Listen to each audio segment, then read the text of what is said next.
Disclaimer: the views and opinions expressed in the video are those of the individual and do not necessarily reflect the views of the creators, hosts, or publishers of the video. The video should not be taken as conclusive proof of any phenomenon or event. In this episode, we will delve into the fascinating story of Mark McCandlish and his encounter with the alien reproduction vehicle. In the 1960s and 1970s, the United States had a draft where all young men, before attending college, had to join the military. Mark joined the military and served in the Air Force's maintenance department. He was a smart and eager learner, and he even received an Air Force scholarship to attend college. He studied mechanical and electrical engineering design for the first 2 years, which made sense since he had worked in maintenance in the Air Force. However, in his third year, he discovered that he had a talent for drawing and was very good at it. So, he changed his major and pursued mechanical and electrical engineering, art and product design. When Mark graduated from college, he became a mechanical engineering artist at a company that specialized in designing military and civilian products in the 70s and 80s, before personal computers and AutoCAD were widely available. AutoCAD is a commercial computer-aided design, CAD, and drafting software application. Companies such as the military, Boeing, and McDonnell Douglas needed artists to create product designs based on blueprints provided by engineers. For example, an engineer would design a fighter jet, and then they would ask Mark to draw it based on their blueprints. Mark's greatest talent was in drawing product design diagrams, particularly what is known as cutaway or cross-sectional diagrams. This reminded us of the cartoons we used to watch during our childhood, where robots with cutaway views were depicted, revealing their internal structures. Mark's Air Force background and security clearance allowed him access to any facility, including Boeing and military factories. Engineers would ask him to observe their production lines and then create detailed drawings of their products, including the State Route 71 Blackbird. Mark would draw the aircraft in flight and create cutaway diagrams that showed the engine, mechanics, and airflow. He was a highly skilled artist who had a natural talent for visualizing and rendering complex machinery. He is from the type of artists that we call the older generation.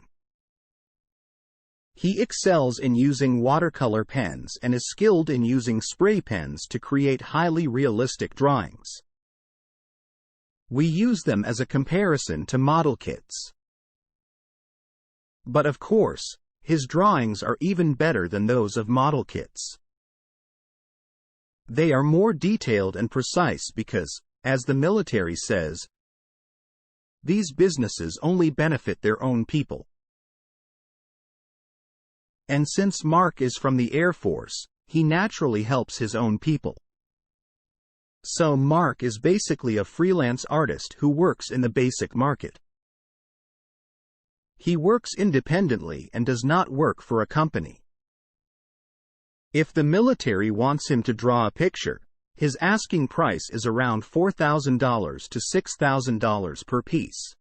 In addition to military drawings, there are also scientific magazines that require Mark to draw rockets or supersonic planes, or even the next generation of fighter jets.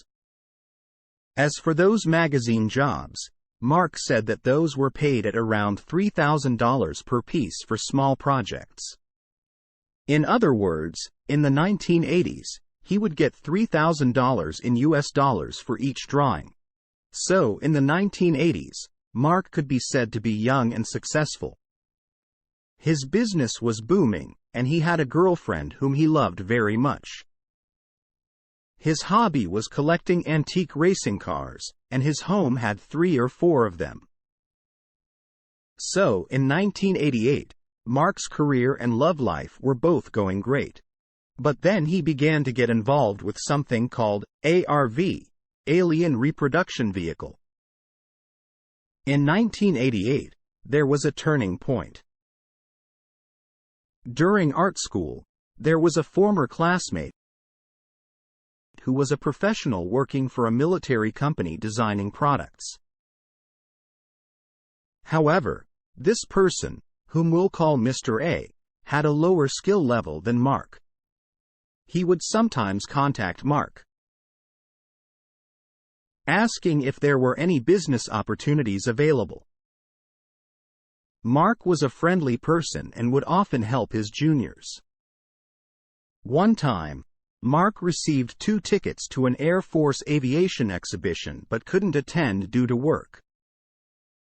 He gave the tickets to Mr. A and suggested that he go since there would be many other companies and military personnel at the exhibition.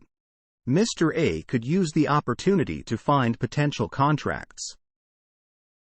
Mr. A gave the other ticket to a manager from another aviation company to gain favor. They started watching the air show, which featured F-16s performing aerial stunts. The manager complained about the sun being too strong and suggested finding a cooler place to watch from. They went into a nearby hangar, and Mr. A followed along. They walked up to the entrance, where they saw 2 soldiers standing guard. When they saw the manager holding a McDonnell Douglas badge, one of the guards made a gesture to let them in and they walked in. Once inside, Mr. A noticed that the hangar was filled with important people, many of whom were wearing suits and were high-level executives from Boeing. They were all in conversation, and Mr. A also noticed many soldiers in military attire, all of whom had at least 1 star on their shoulder, indicating that they were high-ranking officers. Mr. A thought that he had entered a room full of important people. At that moment, Mr. A was preparing his business cards, hoping to find some business opportunities. However, the manager advised him that he might not be in the right place and that he should not have come. So, Mr. A and the manager did not say anything and waited for others to arrive, following along with the crowd. The manager told Mr. A not to look for contracts or talk to others, and Mr. A said, "Okay," and immediately collected the cards. Then, the general started to talk. He held a microphone and started speaking. So he introduced them to the inside of an airplane hangar. Actually, several planes were parked there. I'm talking about 1988, when one F-117 Nighthawk stealth fighter had already been parked there, and another plane called the Aurora, also known as the TR-3B precursor, was parked there too. If you saw these 2 planes at that time, you would know that the people in the hangar are able to participate in top-secret plans. The general held a microphone and introduced the F-117. It will be put into production soon, and this plane is the Aurora TR-3B, the next generation of planes.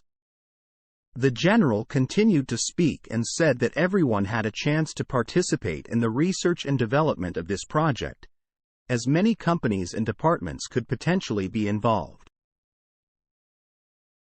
As he was speaking, the general pointed to something behind him and said that it was the next step in the project. A group of soldiers then pulled down a curtain, revealing 3 UFO-like flying saucers of different sizes and shapes. Mr. A was stunned when he saw the 3 flying saucers behind the general. They were not all the same size or shape, but were different from each other. Stay tuned for the next episode where we will continue with Mark McCandlish's story.